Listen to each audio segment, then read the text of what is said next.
আজকে কথা বলবো অ্যাপল টিভি প্লাসের brand new highly anticipated series Pluriverse নিয়ে। যারা ভিন্স গিলিগানের কাজের সাথে পরিচিত তারা জানেন যে ভিন্স গিলিগানের পেসিং কেমন হয়। ব্রেকিং ব্যাড থেকে বেটার কল সল সবই প্রায় স্লো বার্ন, ধীরে ধীরে তিনি গল্পের সুতা ছাড়েন। প্লুরিভার্সও তার কোনো ব্যতিক্রম না।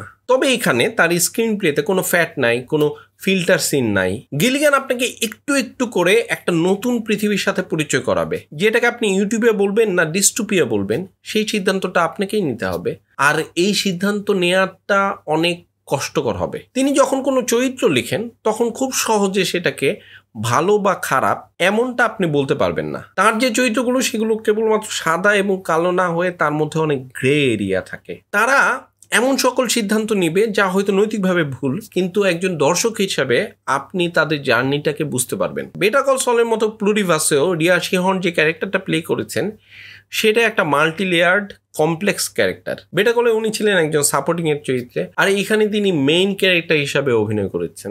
রিয়া শিহর্নের যে অভিনয়, তার মেইন শক্তির জায়গা হচ্ছে তার নোয়ান্স। তিনি তার অভিনয়ের মধ্যে তাড়াহুড়া করেন না, ধীরে ধীরে সাসপেন্স তৈরি করেন। রিয়া শিহর্ন হলেন সেই অভিনেত্রী যিনি ভিন্স গিলিগানের এই স্লো বার্ন গল্পের সাথে কিভাবে ধৈর্য ধরে অভিনয় করতে হয় সেটা জানেন।